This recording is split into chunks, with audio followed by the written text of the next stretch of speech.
마음을 정돈하시고 묵상하심으로 주일 예배를 시작하도록 하겠습니다.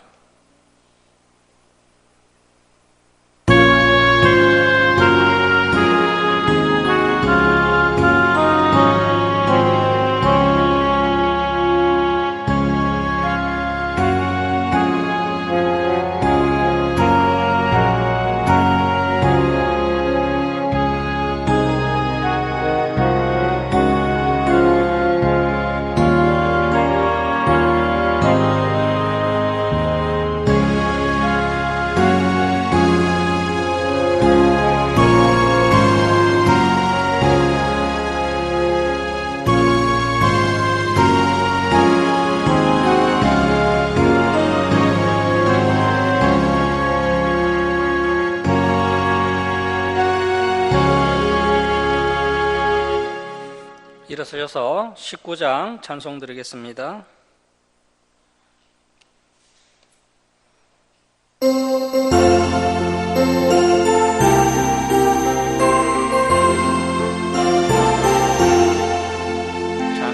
찬송하는 소리에서 사람 기뻐하도다. 하늘 아버지의 이름 거룩하도다. 세상 사람 찬양하자.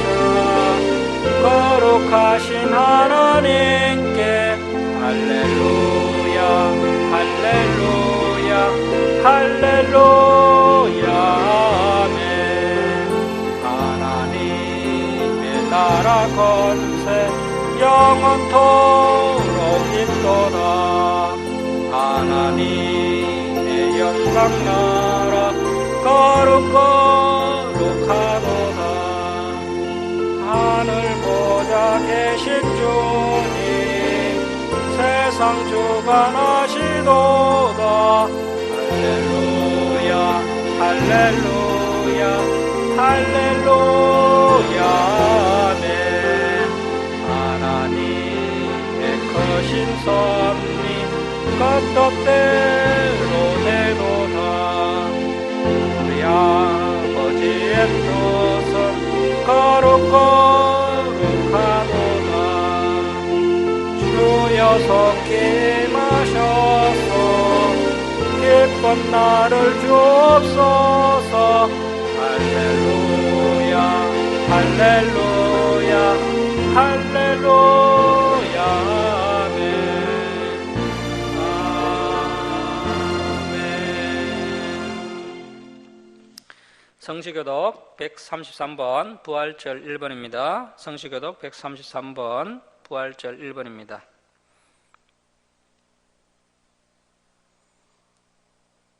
하나님께서 그를 사망의 고통에서 풀어 살리셨으니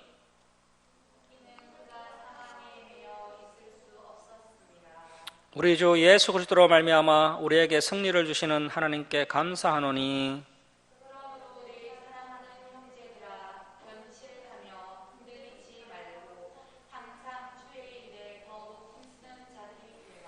이 말을 할 때 예수께서 친히 그들 가운데 서서 이르시되 너희에게 평강이 있을지어다 하시니 그들이 놀라고 무서워하여 그 보는 것을 영으로 생각하는지라. 예수께서 이르시되 어찌하여 두려워하며 어찌하여 마음에 의심이 일어나느냐. 내 손과 발을 보고 나인 줄 알라. 또 나를 만져보라. 영은 살과 뼈가 없으되 너희 보는 바와 같이 나는 있느니라.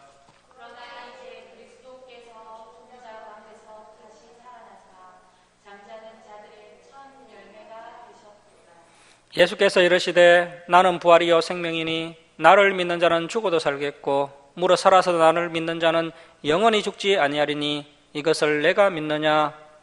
이르되 주여 그러하이다.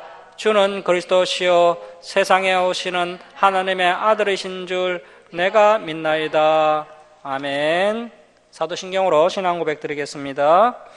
나는 전능하신 아버지 하나님 천지의 창조주를 믿습니다. 나는 그의 유일하신 아들 우리 주 예수 그리스도를 믿습니다.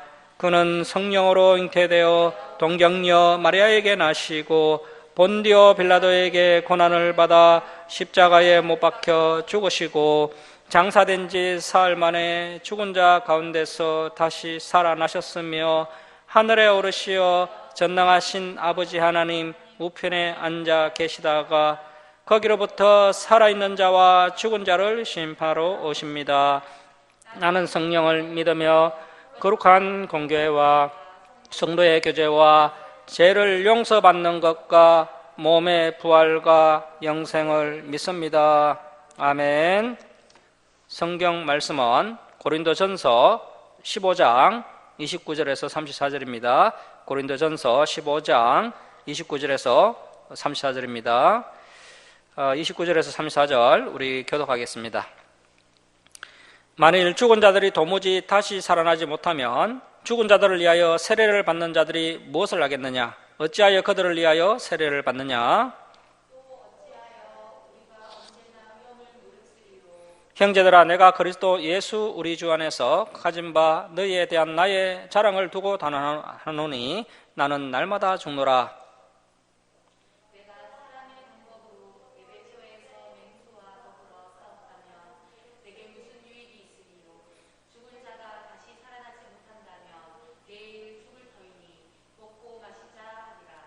속지 말라. 악한 동무들은 선한 행실을 더럽히나니 깨어 의를 행하고 죄를 짓지 말라. 하나님을 알지 못하는 자가 있기로 내가 너희를 부끄럽게 하기 위하여 말하노라. 아멘. 자리에 앉아주시기 바랍니다. 기도하겠습니다. 사랑의 하나님 아버지, 부활절을 맞아 주님의 몸된 교회에서 하나님 아버지께 예배드릴 수 있도록 은혜 베풀어 주시니 감사와 영광을 올려드립니다.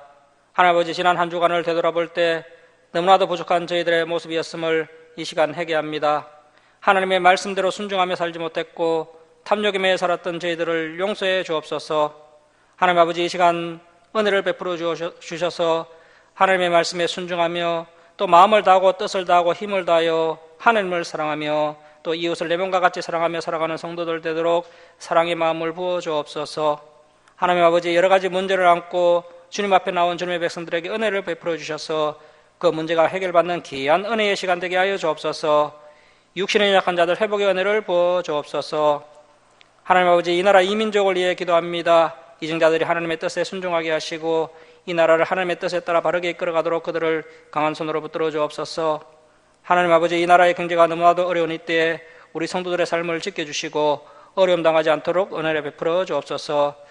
또 거룩한 백성들이 부활신앙을 가지고 모든 어려운 문제들을 이겨내고 담대하게 살아가도록 은혜 베풀어 주옵소서. 하나님 아버지, 열방에서 선교하는 선교사들을 하나님의 능력의 손으로 붙들어 주시고 그들을 통해 많은 영혼들이 하나님께로 돌아오는 역사가 있게 하여 주옵소서. 북한의 복음의 빛이 비치게 하시고 하루속히 복음으로 통일되는 놀라운 은혜를 이 민족 위에 베풀어 주옵소서. 하나님 아버지, 김천주 사랑교회가 진리의 터로 든든하게 세워지도록 은혜 베풀어 주십시오. 이 시간이 저희들이 하나님의 말씀을 통해 하나님의 뜻을 온전히 깨닫게 하시고 부활 신앙을 가지고 주님께서 주신 사명을 능히 감당하며 살아가도록 저희들을 붙들어 주옵소서. 감사드리며 부활의 첫 열매가 되신 예수님의 이름으로 기도드립니다. 아멘. 160장 찬송 드리겠습니다.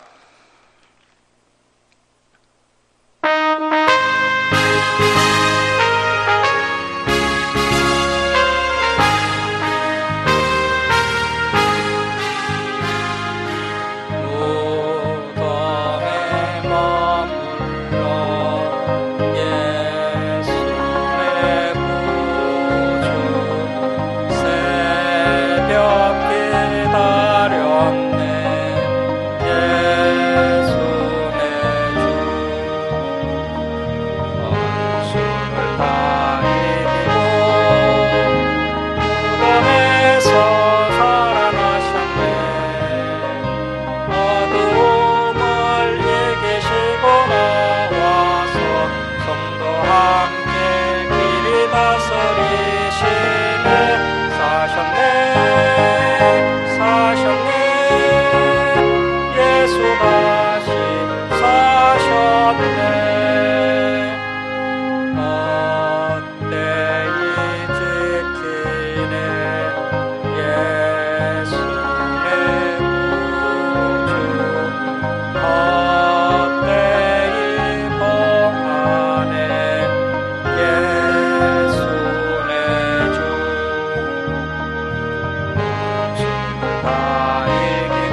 무덤에서 살아나셨네.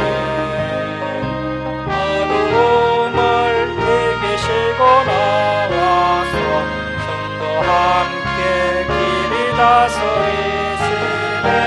사셨네 사셨네. 예수 다시 사셨네.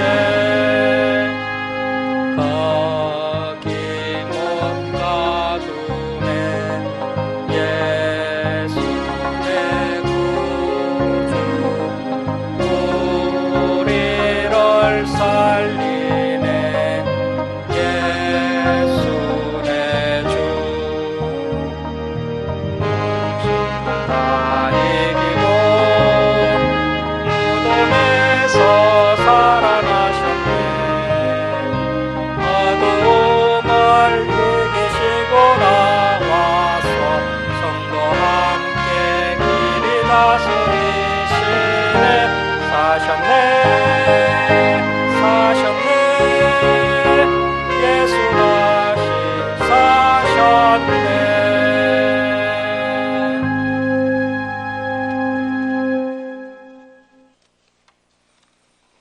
예, 할렐루야, 반갑습니다. 오늘은 참 귀한 분들이 오랜만에 예배에 참석해 주셨는데요. 코로나를 이겨내시고 우리 전진욱 집사님, 둘이 은총의 온유가 또 오늘 예배에 참석해 주셨습니다. 주님의 이름으로 환영합니다. 부활 신앙을 가진 성도들의 자세라는 제목으로 하나님의 말씀 함께 나누겠습니다. 코로나로 인해서 2년 동안 부활절을 제대로 지키지 못한 것 같습니다. 이제 코로나도 끝이 나가는 것 같은데요. 많은 사람들이 올해는 일상으로 좀 돌아갈 수 있지 않겠나 하고 기대를 하고 있습니다. 우리가 일상을 회복하려면 먼저 교회와 또 우리 성도들이 주님 앞에 바로 서야 할 것입니다. 교회가 바른 신앙을 회복하고 또 우리 성도님들이 거룩함을 회복할 때 주님께서 은혜 베풀어 주셔서 다시 이 세상을 회복시켜 주실 줄 믿습니다. 자, 오늘날 예수님을 믿는다고 하면서 이제 신앙생활을 하는 우리 그리스도인들 중에서 부활을 믿지 않는 분들이 꽤 많습니다. 죽어서 가는 천국은 어느 정도 믿는 것 같은데 몸이 다시 살아나는 이 부활은 잘 믿지 않는 것 같습니다. 부활을 믿지 않는다면 반쪽짜리 신앙이거나 아니면 거짓 신앙일 수가 있습니다. 바울 사도가 말씀한 것처럼 열심히 신앙생활을 하고도 부활을 믿지 못한다면 가장 불행한 인생이라고 할 수 있습니다. 사랑하는 성도 여러분, 오늘 이 말씀을 통해서 부활을 확실하게 믿는 저와 여러분이 되시길 주님의 이름으로 축원합니다. 자, 먼저 고린도전서 15장 1절부터 11절까지는 예수 그리스도의 부활의 확실성에 대해서 말씀하고 있습니다. 예수 그리스도의 부활의 확실성, 예수 그리스도께서 분명히 부활하셨다라는 이야기를 1절부터 11절까지 하고 있습니다. 자, 고린도전서 15장 1절 말씀 보십시오. 형제들아, 내가 너희에게 전한 복음을 너희에게 알게 하노니 이는 너희가 받은 것이요 또 그 가운데 선 것이라. 바울 사도가 1년 6개월 동안 고린도에서 복음을 가르쳤고 이제 편지로 다시 복음을 가르치고 있습니다. 자, 그래서 고린도교의 성도들이 이 바울 사도가 전한 이 복음의 기초 위에 굳게 서 있어야 한다는 것입니다. 자, 2절 보시면 너희가 만일 내가 전한 그 말을 굳게 지키고 헛되이 믿지 아니하였으면 그로 말미암아 구원을 받으리라. 자, 바울 사도가 전한 이 말이 무엇인가요? 복음이죠.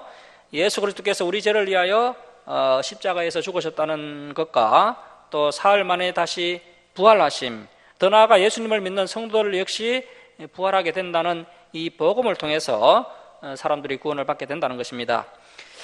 자, 이제 3절 이하부터 부활의 세 가지 증거가 나오는데요. 바울은 그리스도의 부활이 환상이나 또 조작된 것이 아니고 너무나도 분명한 역사적 사실이다라고 이렇게 부활의 세 가지 증거를 제시하고 있습니다. 자, 먼저 첫 번째 부활의 증거가 무엇이냐 하면 이 구약 성경이야말로 부활의 증거라는 것입니다. 자, 15장 3절 말씀 보십시오. 내가 받은 것을 먼저 너희에게 전하였노니 이는 구약 성경대로, 이것은 구약 성경입니다. 구약 성경대로 그리스도께서 우리 죄를 위하여 죽으시고 장사 지낸 바 되셨다가 성경대로 사흘 만에 다시 살아나사. 자, 우리 예수 그리스도께서 사망 권세를 이기시고 사흘 만에 다시 부활하셨습니다. 자, 그래서 현재 바울 사도는 그리스도의 죽으심과 부활하심은 돌발적인 사건이 아니고 택한 백성을 구원하기 위해 오래전부터 계획된 하나님의 치밀한 계획과 섭리였다라고 이야기하고 있습니다.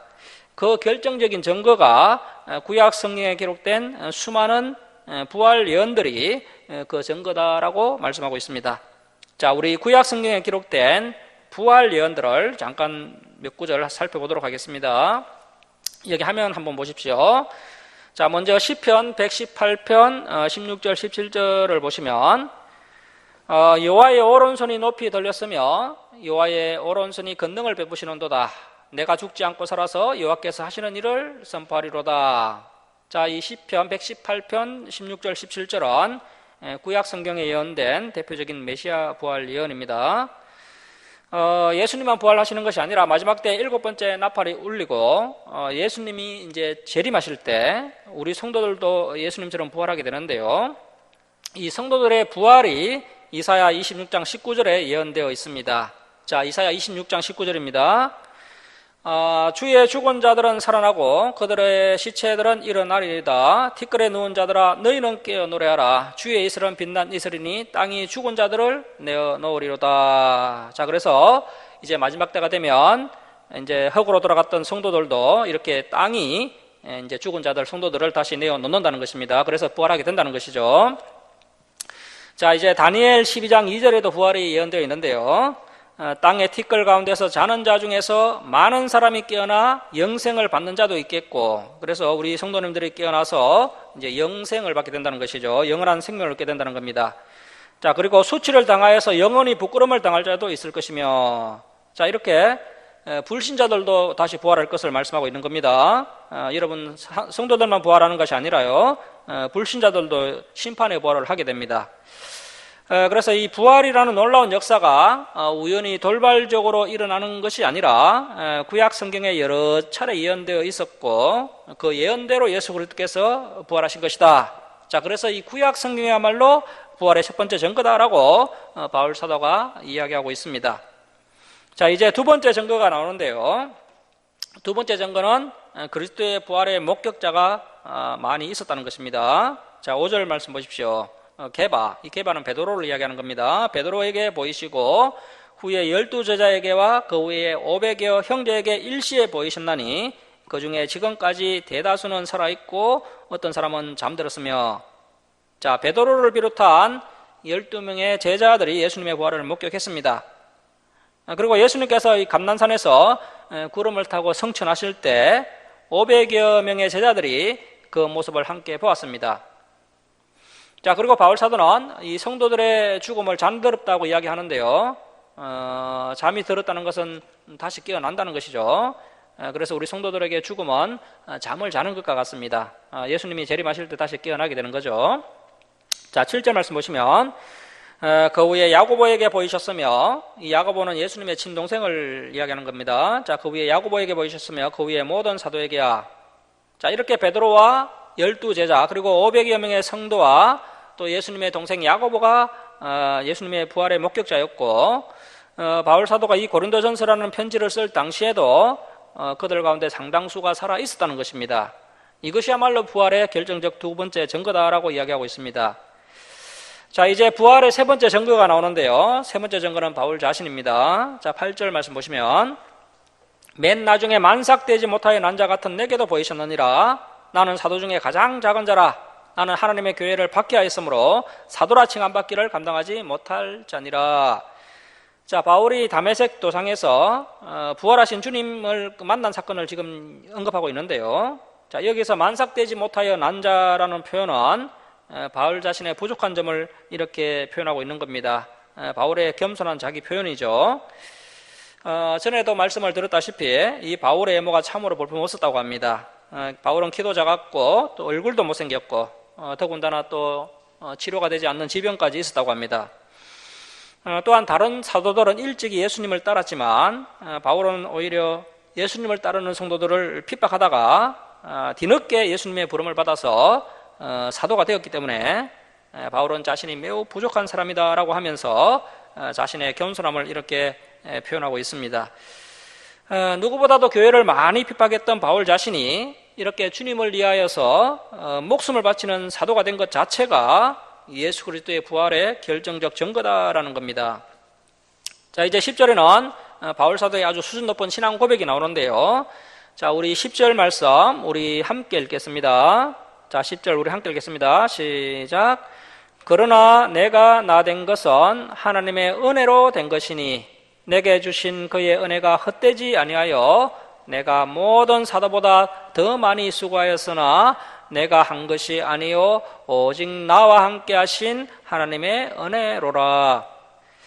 자, 바울 사도가 하나님의 은혜를 3번씩이나 언급하고 있는데요. 이것은 자신이 생각하기에 도저히 불가능한 일이 하나님의 은혜로 말미암아 이루어졌다는 바울 사도의 탄성입니다. 교회와 성도를 핍박하던 자신이 그리스도인이 된 것만 해도 참 놀라운 일인데 단순히 그리스도인이 된 것이 아니라 사도가 되어서 불신자를 그리스도인 되게 하는 이 부활 복음을 전하니 이것이 놀라운 하나님의 은혜라는 겁니다. 이 일은 바울 자신의 노력이나 힘으로 될 수 없는 오직 하나님의 은혜라는 것이죠. 자, 그래서 우리 역시 하나님의 놀라운 은혜를 이미 받았기 때문에 하나님의 은혜를 헛되지 않도록 해야 됩니다. 하나님의 은혜를 헛되지 않도록 하려면 우리가 더 많이 수고해야 합니다. 그것이 하나님의 사랑과 은혜에 보답하는 우리의 마땅한 모습입니다. 우리 역시 주님을 위해서 열심히 충성한 후에 바울 사도처럼 내가 나 된 것은 오직 하나님의 은혜로다라는 이 고백을 해야 되는 것입니다. 자, 이제 12절부터 19절은 성도의 부활의 확실성에 대해서 말씀하고 있습니다. 자, 앞에서는 그리스도의 부활의 확실성에 대해서 이야기했고요. 이제 성도의 부활의 확실성에 대해서 이야기하는데요. 그리스도의 부활이 확실하기 때문에 성도의 부활도 확실하다는 겁니다. 자, 12절 말씀 보십시오. 그리스도께서 죽은 자 가운데서 다시 나셨다 전파되었거늘 너희 중에서 어떤 사람들은 어찌하여 죽은 자 가운데서 부활이 없다 하느냐? 만일 죽은 자의 부활이 없으면 그리스도도 다시 살아나지 못하셨으리라. 자, 고린도 교회 성도들 중에 일부가 부활이 없다라고 말한 성도가 있었다는 겁니다. 자, 그래서 바울 사도가 이 고린도전서 15장을 쓰게 된 것이죠. 부활이 없다라고 말한 이유는 그들이 헬라 철학의 영향을 받았기 때문입니다. 이 헬라 철학은 바울 시대에 유행했던 그런 시대 사상이었는데요. 당시 헬라 철학은 이언론적 사고를 하고 있었습니다. 영은 선한 것이고 육은 악한 것이다. 그래서 선한 영이 악한 육에 갇혀 있다라고 생각을 했습니다. 그래서 죽음이라는 것은 선한 영이 악한 육체라는 감옥에서 해방되는 것이기 때문에 이 죽음이라는 것은 정말 기대할 만하고 사모할 만한 것이다. 이렇게 죽음에 대해서 철학적 사상을 안성시켜 놓았던 것이죠. 예나 지금이나 사람이 가장 두려워하는 것이 이 죽음이지 않습니까? 죽음의 공포를 극복하려고 이런 말도 안 되는 철학 사상을 만들었던 겁니다. 이러한 헬라 철학 사상에 물든 성도들이 부활을 믿지 않았던 것이죠. 자, 그래서 저와 여러분도 이러한 시대 정신에 영향을 받으면 안 됩니다.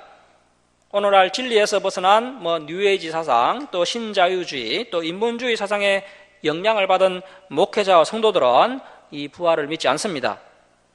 자, 그래서 성도가 부활을 기대하지 않고 거부하는 것은 곧 예수님의 부활을 받아들이지 않고 거부하는 것과 같은 것입니다.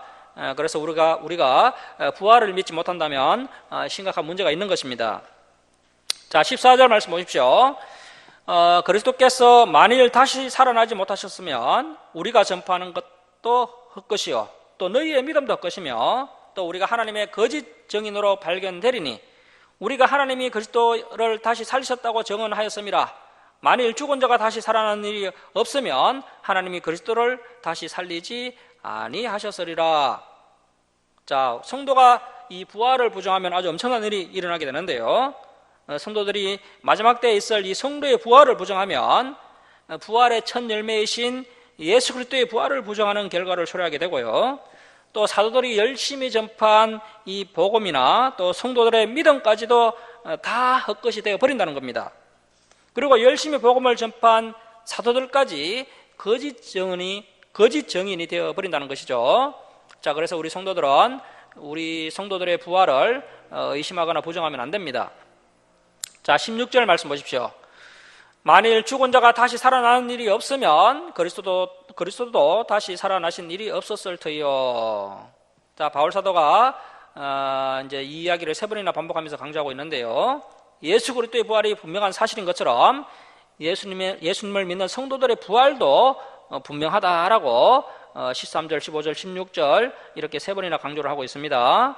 자, 17절 말씀 보시면 그리스도께서 다시 살아나신 일이 없으면 너희의 믿음도 헛되고 너희가 여전히 죄 가운데 있을 것이요 또한 그리스도 안에서 잠자는 자도 망하였으리니 만일 그리스도 안에서 우리가 바라는 것이 다만 이 세상의 삶뿐이면 모든 사람 가운데 우리가 더욱 불쌍한 자이리라.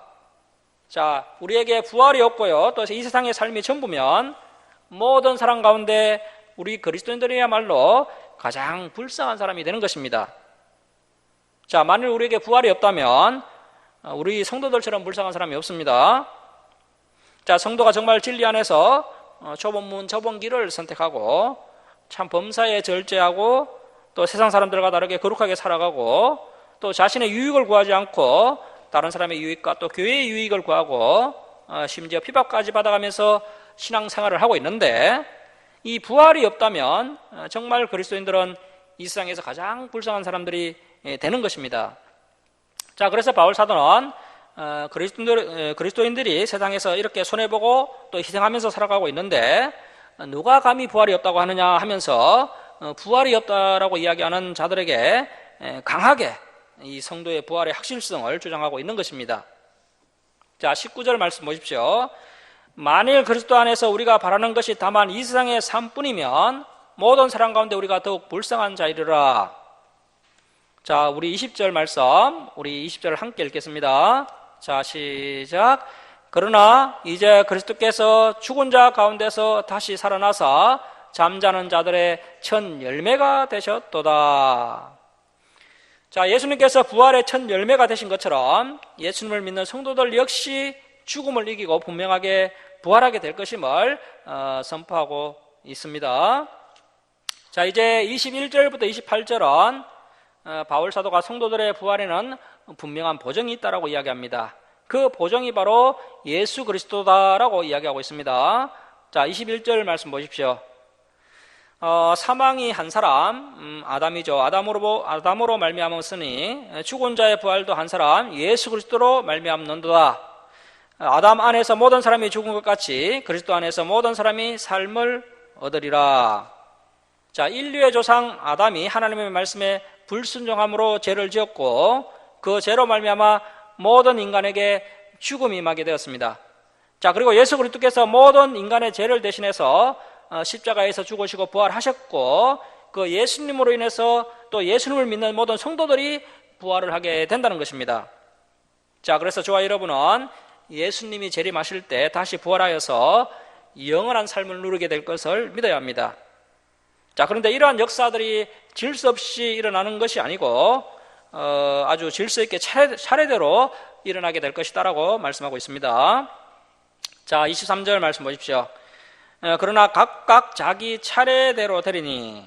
자, 그래서 우리가 차례대로 부활하게 되는데요. 자, 시간 순서대로 이러한 부활이 있게 됩니다. 자, 먼저는 첫 열매인 그리스도요.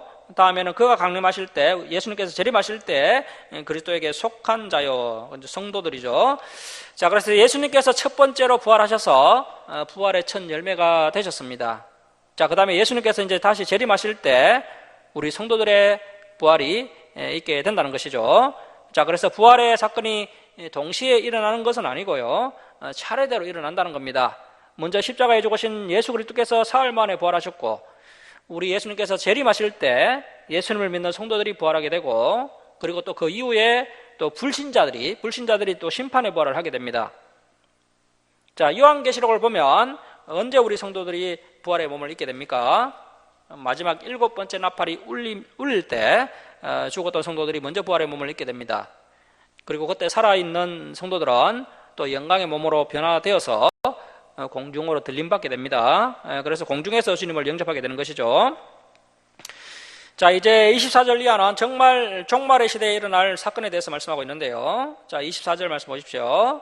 그 후에는 마지막이니, 그래서 이제 마지막 때가 되면 그가 예수 그리스도가 모든 통치와 모든 권세와 능력, 자, 여기서 이 모든 통치와 모든 권세와 능력은 마귀의 세력들을 말하는 겁니다. 자, 마귀의 세력들을 멸하시고, 자, 그래서 마지막 때가 되면 예수님께서 이 마귀의 세력들을 다 심판하신다는 겁니다. 그래서 우리 성도님들이 오래 참아야 하는 겁니다. 마귀의 세력들은 제일 마지막에 심판을 받습니다. 그래서 우리가 악한 자의 형통을 부러워하면 안 됩니다. 우리는 인내하면서 끝까지 이 진리의 길로 가면 되는 겁니다. 자, 24절 끝에 보시면 나라를 아버지 하나님께 바칠 때라. 이 나라는 하나님 나라이고 완전히 새로워진 새하늘과 새 땅입니다. 요한계시록을 보면 예전 것은 다 지나가고 완전히 새로운 땅과 새로운 하늘이 이 땅에 있게 되고요. 그때 마치 천국의 수도 같은 그 새 예루살렘 성이 하늘에서 내려오는 장면이 요한계시록에 기록되어 있습니다. 그 하나님의 나라를 예수님께서 아버지 하나님께 바친다는 것입니다. 그래서 예수님께서 주도적으로 새하늘과 새 땅을 준비하신 다음에 하나님께 바치시는데 그 전에 모든 마귀의 세력들을 예수님께서 다 심판하신다는 것입니다. 자, 25절 말씀 보십시오. 그가 모든 원수를 그 발 아래에 둘 때까지 반드시 악노릇 하시리니. 자, 여기서 이 그는 성부 하나님입니다. 하나님 아버지입니다. 성부 하나님이 모든 원수를 그 예수님의 발 아래에 둘 때까지 반드시 예수님께서 악노릇 하시면서 이러한 구원의 역사를 이끌어 가신다는 것입니다. 예수님께서 하나님의 나라를 하나님께 바칠 때까지 상당 기간 치열한 영적 전쟁이 진행되게 될 겁니다. 그때 예수님께서 왕이 되셔서 모든 악의 세력들을 도말하시고 그리스도의 발 아래에 굴복하게 하신다는 겁니다. 자, 여러분, 지금 이 시대는 영적 전쟁이 치열하게 일어나고 있습니다. 지금은 교회가 점점 세력이 약화되고 있고, 그래서 이 영적 전쟁에서 교회가 패배할 것처럼 보입니다. 요한계시록을 봐도 성도와 교회는 배도와 배교의 시대를 맞이하게 되고 점점 약화되게 되는 것을 볼 수가 있습니다. 자, 그런데 놀라운 것은 이 전쟁의 결론은 반드시 예수 그리스도께서 승리하신다는 것입니다. 자, 여러분, 마지막 때가 되면 교회가 이기고 성도가 이기는 것은 아닙니다. 성경을 면밀히 보면 성도는 마귀의 세력을 이길 수가 없습니다. 결국 예수 그리스도께서 강권적으로 개입하셔서 그 영적 전쟁에서 이 악의 세력들을 도말하신다는 것입니다. 그래서 마침내 우리 성도들이 예수님으로 인해서 이 영적 전쟁에서 승리하게 되는 것입니다. 자, 15장 26절 말씀 보십시오. 맨 나중에 멸망받을 원수는 사망이니라. 자, 바울 사도가 사망을 의인화시켜서 이야기하고 있는데요. 인간이 타락해서 악한 죄를 지었을 때 사망이 기다리고 있습니다. 죄는 곧 사망입니다. 하지만 예수 그리스도께서 이 죄 문제를 완전히 해결해 주셨습니다. 자, 그래서 예수님께서 죽음마저 굴복시키시고 우리 성도들을 부활시켜 주실 것입니다. 성도들만 부활하는 것이 아니라 심지어 불신자들도 부활하게 됩니다. 이 불신자들의 부활은 생명의 부활이 아니라 심판의 부활입니다. 이 불신자들은 부활의 몸을 입고 유황 불못에 던져지게 됩니다. 육신을 입고 지옥에 가게 되는 것이죠. 그래서 천국도 지옥도 부활의 몸을 입고 가는 겁니다. 그래서 정말 마지막 때가 되면 예수 그리스도께서 죽음마저 굴복시키시고 또 성도들을 부활시키셔서 성도들에게 영원한 생명을 허락하시게 된다는 것입니다. 자, 여러분, 우리는 이 땅에서 많이 살아봐야 80, 90입니다. 하지만 우리 성도들에게는 저 하늘나라에서 영원한 생명이 주어지게 된다라고 성경은 말씀하고 있습니다. 우리 사람에게는 여러 가지 공포와 두려움이 있는데 가장 두려운 것이 바로 이 죽음입니다. 죽음의 공포야말로 사람들의 근원적인 공포이고 두려움입니다.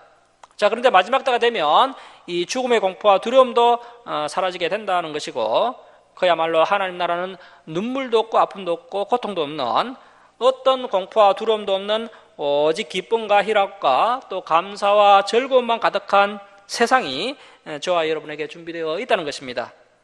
자, 그래서 분명히 마지막 때가 올 것이고, 마지막 때가 되면 성도들은 부활의 몸을 입게 될 것이고, 그리고 마귀의 세력과 죽음조차도 예수님께 굴복하게 된다는 것입니다. 결국 모든 것이 그 마지막 때에 하나님께 복종하게 될 것임을 말씀하고 있습니다. 자, 그래서 요약하면 첫 번째, 예수님께서 부활의 첫 열매가 되셨다는 겁니다. 두 번째, 부활의 첫 열매이신 예수님처럼 우리 성도들도 반드시 부활하게 된다는 것입니다. 그리고 세 번째, 마지막이 되면 악의 세력과 죽음까지도 예수님께 굴복하게 된다는 것입니다. 자, 그래서 우리가 부활의 보증이신 예수 그리스도를 믿고 이 부활 신앙을 가지고 담대하게 살아가야 하는 것입니다. 자, 이제 29절부터 34절은 부활 신앙을 가진 성도들의 자세에 대해서 이야기하고 있습니다. 부활 신앙을 가진 성도의 자세가 어떠해야 하는지에 대해서 말씀하고 있습니다. 자, 29절 말씀 보십시오. 만일 죽은 자들이 도무지 다시 살아나지 못하면 죽은 자들을 위하여 세례를 받는 자들이 무엇을 하겠느냐? 어찌하여 그들을 위하여 세례를 받느냐? 자, 좀 어려운 말씀인데요. 번역이 이렇게 되어 있는데요. 이 말씀을 좀 쉽게 해석을 해드리면, 불신자들을 위해서 바울사도와 같은 이런 전도자들이 불신자들에게 진리를 전가하기 위해서 왜 고난을 당하고 목숨을 바치느냐, 그 뜻입니다. 그래서 부활 신앙을 가진 성도는 불신자들을 전도하기 위해서 고난을 받습니다. 우리가 불신자들을 구원하기 위해서 여러 가지 고난을 받는 것은 지극히 당연한 것입니다. 이러한 고난의 삶이 부활 신앙을 가진 성도들의 삶이라는 것입니다.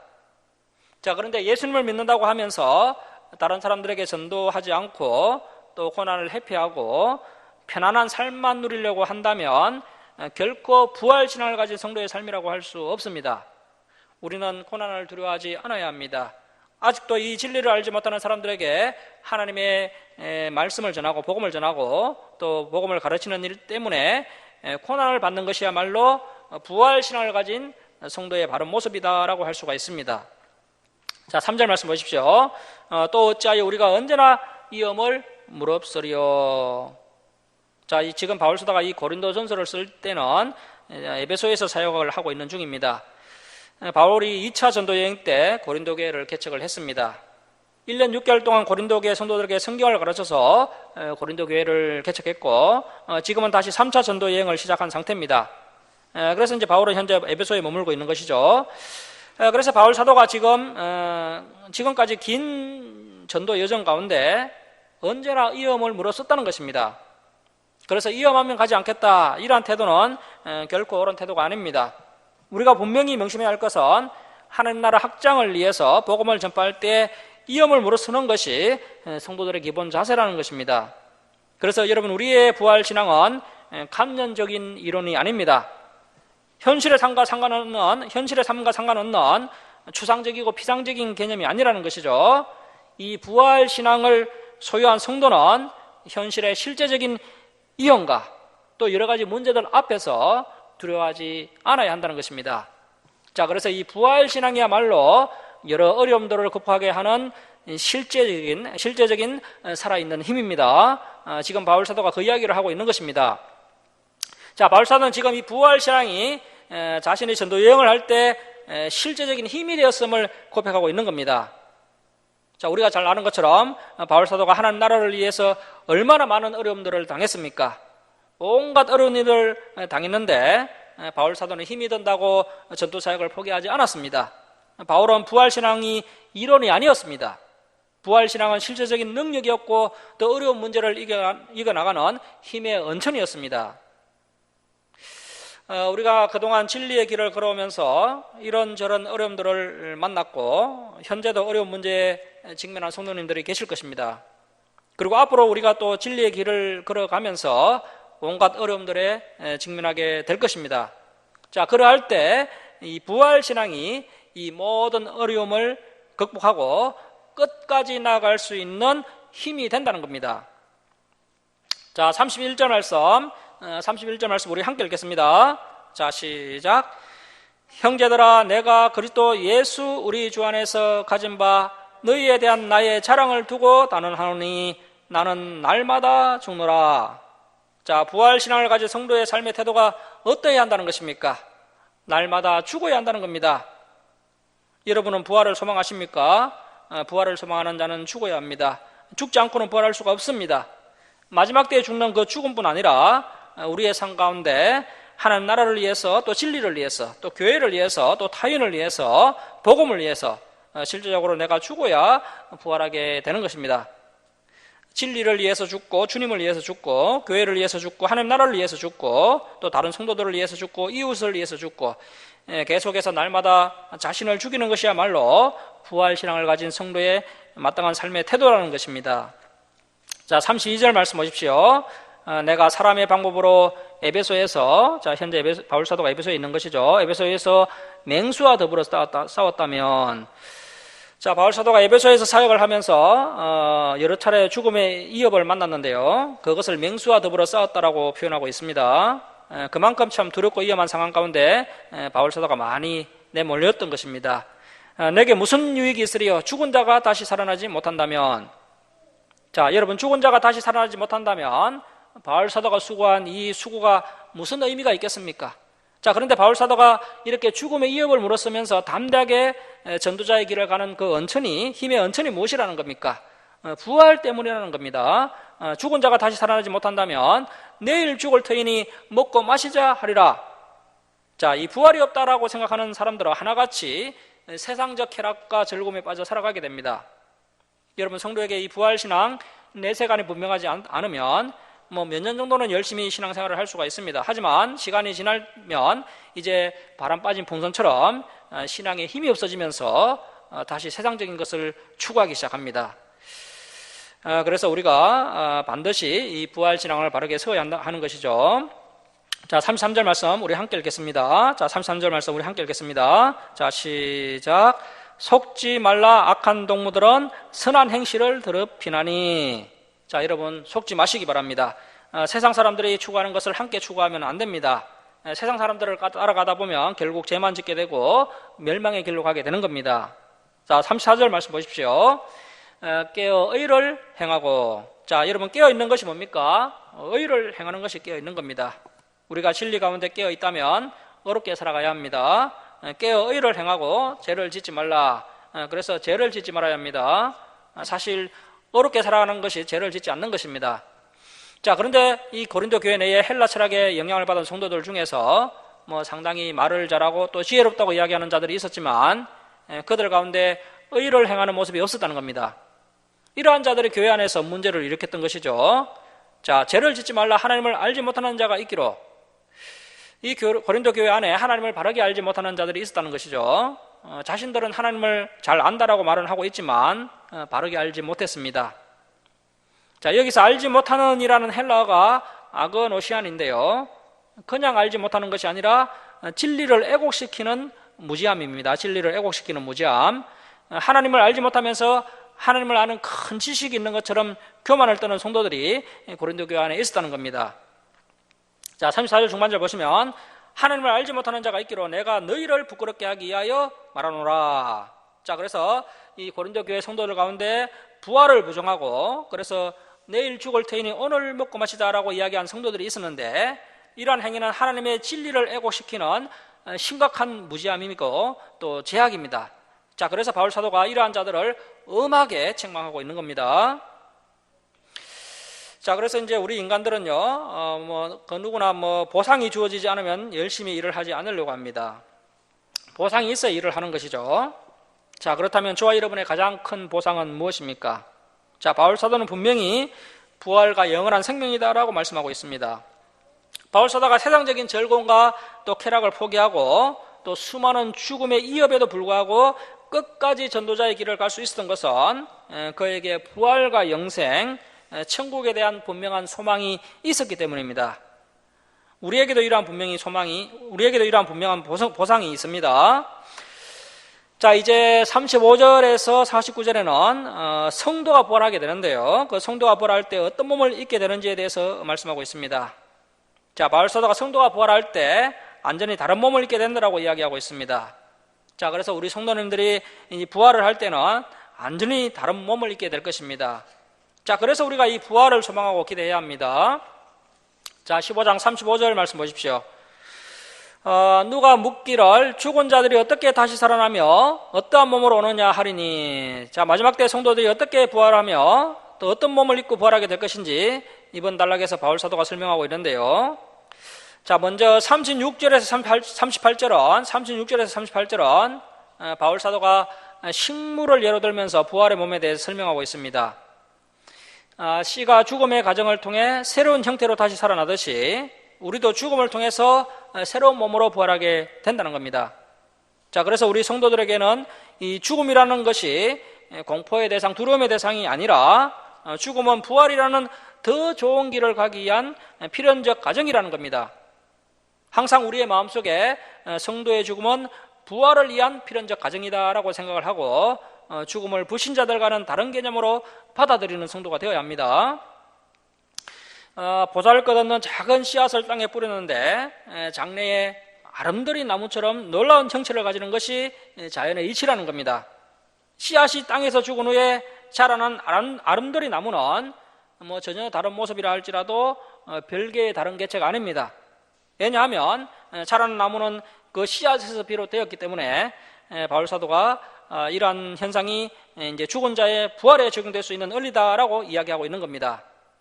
그래서 이 씨앗은 현재 보잘것없는 우리의 몸을 이야기하는 것이고요.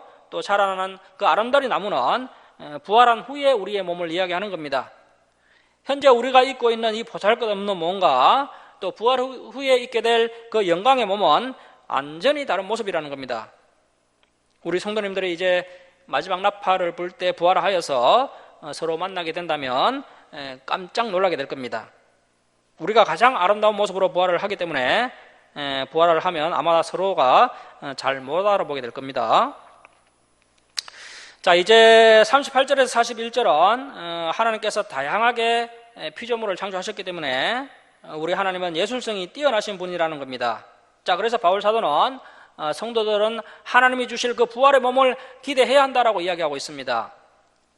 저와 여러분은 하나님께서 창조하신 이 피조물들을 보면서 이런 기대를 해야 됩니다. 앞으로 우리가 부활의 몸을 입게 될 것인데 그 부활의 몸은 또 어떤 다른 모습일까라고 기대를 해야 됩니다. 하나님께서 피조물에게 각기 다른 형체를 주신 것처럼 우리 성도들을 위해서 지금과는 비교할 수 없는 다른 부활의 몸을 예비하고 계신다는 겁니다. 그래서 우리가 하나님의 피조물들을 감상할 때 우리 창조주 하나님의 솜씨가 참으로 놀랐습니다, 이러한 고백도 해야 되겠지만, 이제부터는 이렇게 솜씨가 좋은 하나님께서 우리에게 어떤 놀라운 부활의 몸을 주실까, 이러한 기대도 해야 한다는 것이죠. 자, 이제 46절부터 49절에 대해서 간략하게 말씀을 드리면은, 우리가 현재 첫사람 아담의 형상을 입고 있지만 우리가 부활할 때는 예수 그리스도처럼 영광의 몸을 입게 된다는 겁니다. 세상 사람들은 나이가 들면 젊음을 부러워하고 늙은 육신을 보면서 가슴 아파하는데 우리 그리스도인들은 전혀 그럴 필요가 없습니다. 우리가 늙으면 늙을수록 우리가 점점 더 영광스러운 부활의 몸에 가까워지고 있다라고 생각을 해야 됩니다. 그래서 우리가 늙을수록 오히려 더 소망을 가져야 합니다. 자, 성도 여러분, 우리는 썩지 아니하는 몸, 또 영광의 몸, 강한 몸, 또 신령한 몸, 그리고 저 하늘에 속한 이의 형상으로 부활하게 될 겁니다. 자, 그래서 이것이야말로 하나님께서 우리에게 주신 상급이고 보상입니다. 이러한 보상이 우리에게 있다면 우리가 이 보상을 바라보면서 열심히 주님께 충성해야 합니다. 자, 이제 50절부터 58절은 부활로 말미암은 궁극적인 승리입니다. 여러분, 부활은 우리의 승리입니다. 자, 그래서 부활로 말미암은 궁극적인 승리가 50절부터 58절에 나오는데요. 자, 먼저 51절, 52절 박수 치시고 별표해 놓으시기 바랍니다. 51절, 52절 박수 치시고 별표해 놓으시고요. 부활장의 첫 번째 결론입니다. 바울 사도가 부활에 대해서 매우 길게 이야기했는데요. 자, 이 부활장의 첫 번째 결론이 51절, 52절입니다. 자, 51절 말씀 보십시오. 보라, 내가 너희에게 비밀을 말하노니, 이 비밀이 뭐냐면 우리가 다 잠잘 것이 아니요 마지막 나팔에 순식간에 호련히 다 변화되리니. 자, 그래서 우리 성도들의 부활이 하나님의 종말론적 비밀입니다. 마지막 나팔은 7번째 나팔이죠. 마지막 7번째 나팔이 울리면 성도들이 순식간에 호련히 부활의 몸을 입게 됩니다. 자, 52절 말씀 보십시오. 나팔 소리가 나며 죽은 자들이 썩지 않을 것으로 다시 살아나고 이 나팔 소리는 천사들이 부는 나팔 소리입니다. 나팔 소리가 나면 죽었던 성도들이 먼저 부활을 하게 됩니다. 자, 그 다음에 어떤 일이 또 있게 되느냐 하면 우리도 변화되리라. 여기서 우리는 예수님께서 재림하실 때 살아있는 성도들입니다. 살아있는 성도들. 살아있는 성도들도 호련히 부활의 몸을 입게 되고 이제 같이 휴거를 하게 되는 것이죠. 여기에 좀 각주를 달아놓으시면 좋겠어요. 여기에 각주를 달아놓으시는데 계시록 10장 7절, 계시록 10장 7절, 또 계시록 11장 15절, 계시록 10장 7절, 계시록 11장 15절 이렇게 좀 달아놓으시고 나머지 중에 한번 읽어보시기 바랍니다. 그래서 이제 성경이 다 연결이 되어 있는 거죠. 자, 53절 말씀 보십시오. 이 썩을 것이 반드시 썩지 아니할 것을 입겠고 이 죽을 것이 죽지 아니함을 입으리로다. 이 썩을 것이 썩지 아니함을 입고 이 죽을 것이 죽지 아니함을 입을 때에는 사망을 삼키고 이기리라고 기록된 말씀. 자, 이 말씀은 이사야 25장 8절입니다. 이사야 25장 8절 말씀이 이루어지리라. 자, 여러분 우리 이사야 25장 8절 말씀 한번 찾아보겠습니다. 자, 여기 PPT 하면 한번 보십시오. 이사야 25장 8절 말씀입니다. 사망을 영원히 멸하실 것이라. 주 여호와께서 모든 얼굴에서 눈물을 씻기시며 자기 백성의 수치를 온 천하에서 제하시리라. 여호와께서 이같이 말씀하셨느니라. 자, 아담의 범죄 이후에 사람을 끊임없이 두렵게 했던 것이 사망입니다. 자, 그런데 이때가 되면 우리 예수님께서 사망을 영원히 멸하실 것이고 그래서 사망을 삼키고 이기게 된다는 것입니다. 이사야 선지자가 이렇게 성도들의 부활을 미리 내다본 것이죠. 자, 이제 58절은 부활장의 두 번째 결론입니다. 두 번째 결론. 자, 우리 58절 말씀 우리 함께 읽겠습니다. 자, 시작. 그러므로 내 사랑하는 형제들아 견실하며 흔들지 말고 항상 주의 일에 더욱 힘쓰는 자들이 되라. 이는 너희 수고가 주 안에서 헛되지 않은 줄 알미라. 자, 여러분 우리가 무엇을 바라보며 견실하고 흔들리지 말아야 합니까? 부활을 바라보면서 견실하고 흔들리지 말아야 합니다. 우리가 이 부활을 바라보면 우리의 믿음이 견고해질 수가 있습니다. 우리가 이 땅만 바라보면 썩을 수가 있습니다. 그래서 우리가 이 세상 유행에 의해서 또 쉽게 흔들릴 수가 있는 거죠. 하지만 우리가 이 부활을 바라보면 견실하고 흔들리지 않게 됩니다.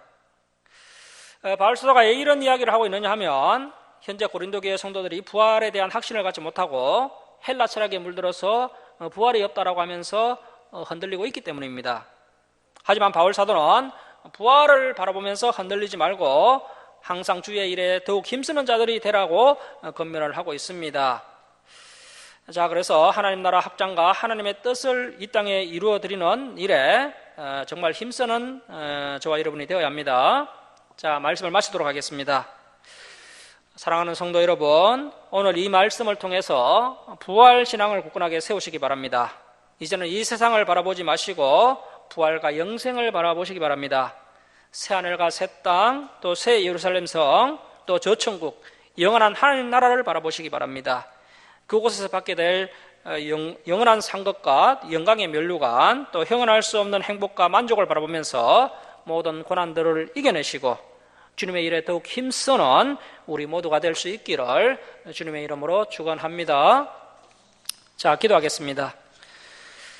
사랑의 하나님 아버지, 오늘도 저희들에게 귀한 말씀을 주시니 참으로 감사드립니다. 저희들이 부활신앙을 굳건하게 세워서 이 세상을 바라보지 않고 부활과 영생을 바라보고 또 새하늘과 새 땅, 새 예루살렘, 저천국 하나님의 영원한 나라, 또 그곳에서 받게 될 상급과 영광의 면류관, 형언할 수 없는 행복과 만족을 바라보는 성도들 되게 하여 주옵소서. 하나님 아버지, 이 부활신앙이 문제와 시험을 극복하는 실제적인 힘과 능력으로 작용하게 된다는 사실을 알았습니다. 저희들이 부활신앙으로 능히 어려운 문제들을 이겨나가게 하여 주옵소서. 하나님 아버지, 오늘 한국교회가 기복주의와 자유주의와 번영신학에 물들어서 자기를 긍정하고 죽지 않으려고 하는 안타까운 모습을 보게 됩니다. 부활신앙을 가진 성도의 태도가 날마다 죽는 것임을 알게 되었습니다. 일평생 하나님 나라를 위해서 죽는 우리가 되게 하시고 이렇게 날마다 죽어야 벌하게 된다는 사실을 명심하고 주님의 일에 더욱 힘쓰는 우리가 모두가 될 수 있도록 인도하여 주옵소서. 감사드리며 부활의 첫 열매가 되신 예수 그리스도의 이름으로 기도드립니다. 아멘. 165장 찬송 드리고 봉헌 드리겠습니다.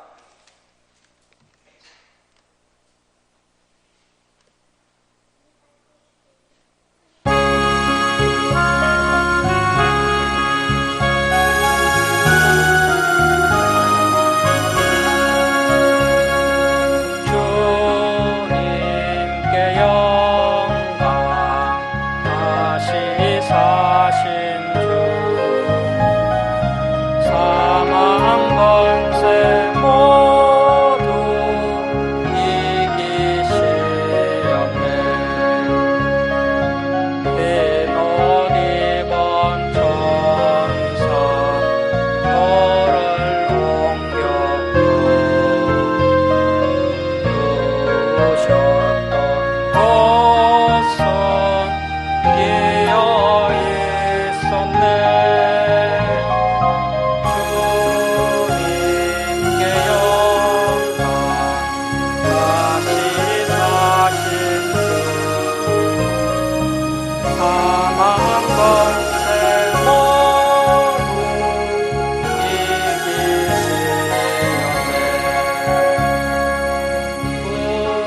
부활의 주님 나타나시사 두려움과 의심 물리치셨네. 주의 교회 기뻐 찬송하여라. 다시 사신 주님 죽음 이겼네.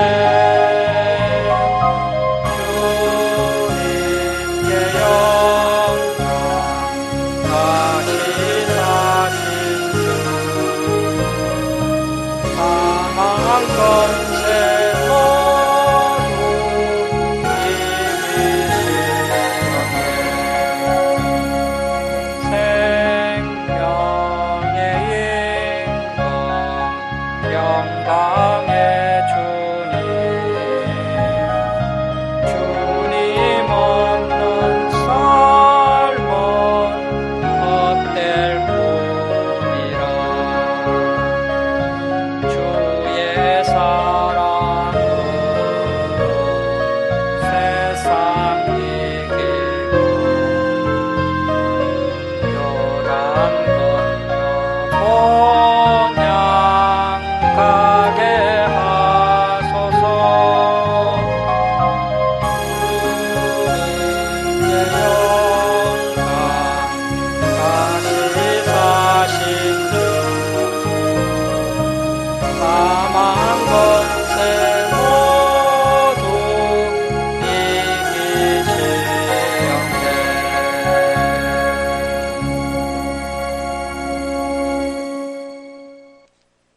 본드리겠습니다. 부활절 감사 헌금 올려드립니다. 그리고 감사 헌금 올려드립니다.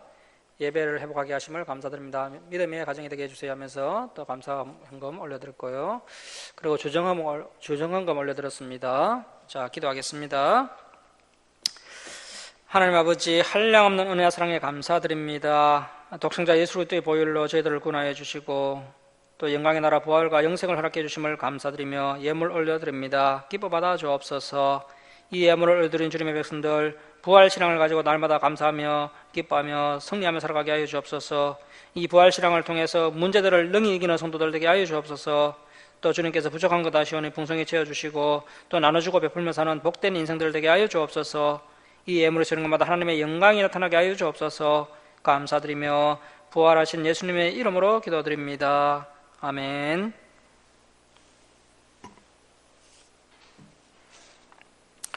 예, 교회 소식을 전합니다. 오늘 우리 주사랑교회 방문하신 우리 성도님들 주님의 이름으로 환영합니다. 떡과 계란이 준비되어 있으니 나가실 때 꼭 받아서 가시기 바랍니다. 그리고 우리 박자 이사님이 이제 염증이 좀 수치가 올라가서 병원에 입원하셨는데요. 어제 이제 항생제를 좀 맞고 하다 보니까 오늘 많이 좋아져서 식사도 잘하고 있다고 합니다. 잘 안치되도록 함께 기도해 주시기 바랍니다. 주일 예배 때 살펴봤던 말씀들을 한 주간 동안 복습하시고 다음 주일에 진행될 말씀들도 미리 읽어오시기 바랍니다. 그리고 제가 내일은 노예에 참석을 합니다. 포항운동교회 정기 노예에 참석을 합니다. 자, 우리 일어서셔서 5장 찬송 드리고 축도로 예배를 마치겠습니다.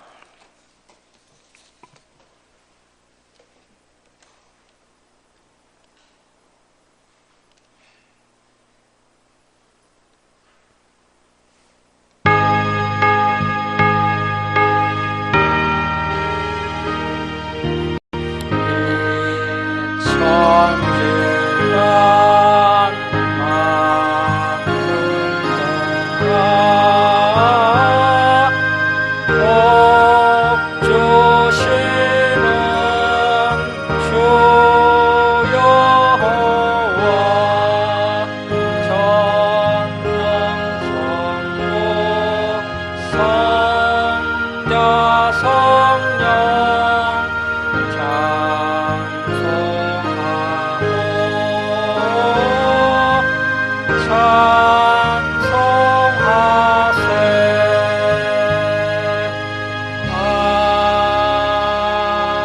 아멘.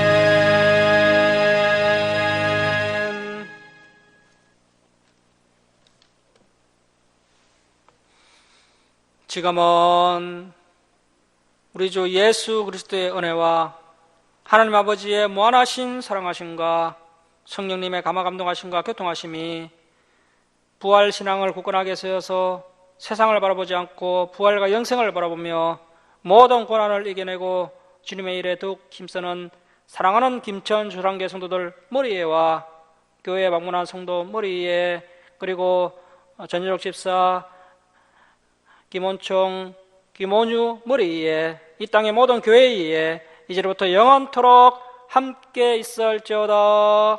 아멘.